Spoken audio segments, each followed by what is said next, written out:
बात करेंगे महाराष्ट्र की सियासत की। अजीत पवार नीतीश कुमार बनने की तैयारियों में जुटे हुए हैं। सूत्रों से खबर यह है कि वो अकेले ही विधानसभा का चुनाव लड़ने की तैयारी में हैं। उन्होंने 50 सीटों पर जीत का टारगेट रखा है ताकि चुनाव के बाद किंगमेकर की भूमिका वो निभा सकें।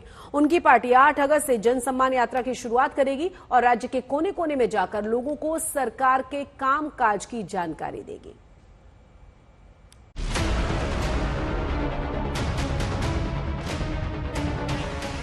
अजित पवार अकेले लड़ने की तैयारी में हैं, रणनीति तैयार करने में जुटे हैं, सियासी दांवपेच भी आजमा रहे हैं। उनकी पार्टी ने महिलाओं, युवाओं, किसानों और अल्पसंख्यकों को लाभ पहुंचाने वाली कल्याणकारी योजनाओं को बढ़ावा देने के लिए राज्यव्यापी संपर्क अभियान का ऐलान किया। अभियान का नाम रखा है जन सम्मान यात्रा। 8 अगस्त को नासिक से यात्रा का पहला चरण शुरू होगा, जो 31 अगस्त तक चलेगा। ये यात्रा पश्चिमी महाराष्ट्र, विदर्भ और मराठवाड़ा क्षेत्र से होकर गुजरेगी। 22 अगस्त को मुंबई पहुंचेगी। जनसंवाद यात्रा ही 8 ऑगस्टला सुरू होईल आणि त्याच्यातला पहिला टप्पा 31 ऑगस्टला संपेल आणि त्याच्यानंतर मग नंतरच्या कालावधीमध्ये उरलेले विभाग सुद्धा त्या ठिकाणी होतील। उत्तर महाराष्ट्राच्या नंतर पश्चिम महाराष्ट्र, मुंबई आणि विदर्भ असं 31 ऑगस्ट पर्यंतच्या यात्रेचं त्या ठिकाणी स्वरूप आहे। दरअसल लोकसभा चुनाव में अजित पवार को तगड़ा झटका लगा। प्रदर्शन उम्मीद के मुताबिक नहीं रहा, जिसके बाद कड़ी आलोचना झेलनी पड़ी। आरएसएस के मुखपत्र ने भी अजित पवार के साथ गठबंधन को लेकर बीजेपी से सवाल किए। अब शायद अजित पवार लोकसभा चुनाव की भरपाई विधानसभा चुनाव में करने की सोच रहे हैं। सूत्रों की माने तो अजित खेमे का टारगेट 80 से 90 सीटों पर चुनाव लड़ने का है, जिसमें से हर हाल में जीत का टारगेट 50 सीट है। अजित पवार गुट को भरोसा है कि अगर टारगेट पूरा होता है तो वो किंग मेकर की भूमिका में होंगे।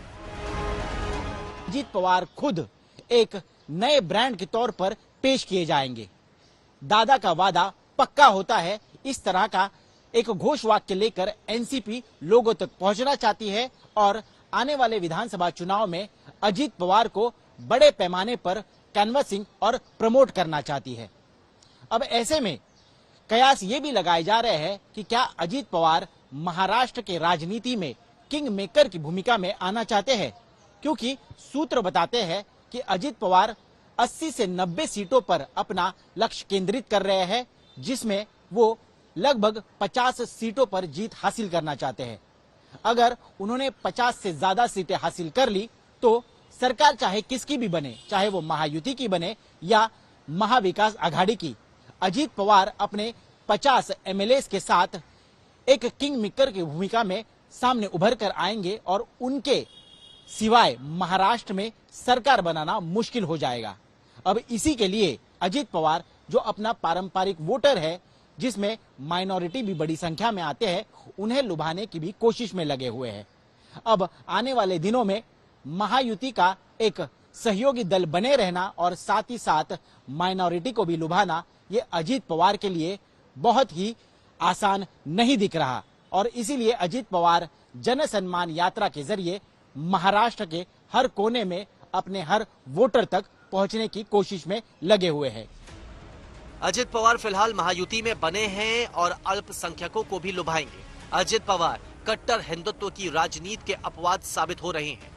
उन्होंने हाल ही में कोल्हापुर के पास विशालगढ़ का दौरा किया, जहां एक दक्षिणपंथी संगठन द्वारा अल्पसंख्यक बाहुल्य इलाके पर हमला करने और तोड़फोड़ करने के बाद हिंसा भड़क उठी थी। साथ ही अजित पवार गुट के कई नेताओं ने भी अपनी पार्टी की बैठकों में ध्रुवीकरण की राजनीति का पुरजोर विरोध किया था। मुझे लगता है हर पार्टी को अपना जगह से लाना, यह उनका उद्देश्य रहता ही है। तो अजित पवार की राजनीतिक नेता है, उनके ज्यादा से ज्यादा विधायक आएगा, इसके लिए प्रयास करना कोई गलत नहीं है।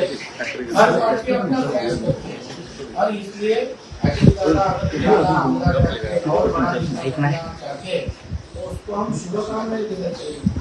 हमारा सहयोगी पार्टी का नेता बढ़ता होगा, उसकी फ्लैट बढ़ती होगी, तो हमें दुख होने का कारण नहीं। बिहार में नीतीश कुमार की तरह अजित पवार ने मुस्लिम आरक्षण के पक्ष में आवाज उठाई है। अजित पवार ने अल्पसंख्यक छात्रों की छात्रवृत्ति और अल्पसंख्यक विकास निगम के आधुनिकीकरण पर केंद्रित विभिन्न कल्याणकारी योजनाओं पर भी जोर दिया है। लोग जो अपने परिवारजनों का सम्मान नहीं कर सकते, आज महाराष्ट्र में जन सम्मान यात्रा निकाल रहे हैं। मैं दावे के साथ कहूंगा कि महाराष्ट्र की जनता अगर किसी का सम्मान करती है तो वो एक ही नेता है, उनका नाम है शरद चंद्र पवार साहब, जिन्होंने महाराष्ट्र के लिए हमेशा काम किया, लोगों के लिए काम किया, हर प्रकार के हर वर्ग के लोगों के लिए काम किया। महाराष्ट्र में पवार साहब ने जिनको बड़ा किया, उन्होंने उनका सम्मान नहीं रखा। आज जन सम्मान यात्रा के माध्यम से लोगों के बीच में जाके अपनी बात कहने की कोशिश शायद वो कर रहे हैं, लेकिन मैं इतना ही कहूंगा कि महाराष्ट्र की जनता शरद पवार साहब के साथ है। लोकसभा चुनाव नतीजों में मिली मात के बाद अजीत पवार आने वाले विधानसभा चुनाव में कोई भी जोखिम उठाना नहीं चाहते और इसीलिए अजीत पवार पूरी ताकत के साथ अब विधानसभा चुनाव की तैयारियों में जुट गए हैं। अजीत पवार का गुट एनसीपी महाराष्ट्र भर में जन सम्मान यात्रा निकालने वाला है और इस यात्रा के जरिए वो हर किसी को सरकार ने जो घोषित की हुई लोकप्रिय योजनाएं हैं वो पहुंचाने का काम करने वाले हैं। आपको बता दें कि आज महाराष्ट्र एनसीपी के प्रदेश के मुखिया सुनील तटकरे ने बताया कि 8 अगस्त से नासिक से जन सम्मान यात्रा की शुरुआत होगी। वो महाराष्ट्र के हर जिले में और हर विधानसभा क्षेत्र में जाने वाली है। 8 अगस्त से शुरू होने वाली ये यात्रा 31 अगस्त तक अपना पहला फेज पूरा करेगी, जिसमें वो मुंबई में 22 अगस्त को पहुंचने वाले हैं। साथ ही साथ वो पश्चिम महाराष्ट्र के पुणे में भी जाएंगे और विदर्भ के नागपुर में भी जाएंगे। हर विधानसभा क्षेत्र में कम से कम 2 से 3 रैलीज होने वाली है। अजित पवार को अपनी झोली में अधिकतम सीटें लाकर आगामी विधानसभा चुनाव में अपनी योग्यता साबित करनी होगी। शायद यही वजह है कि वो अपने पारंपरिक अल्पसंख्यक मतदाताओं को लुभाने के लिए सीट बंटवारे और सहयोगी दलों के साथ वैचारिक मतभेदों में सौदेबाजी की रस्सी पर चलते दिख रहे हैं। ऋतिक भालेकर, मुंबई, आज तक।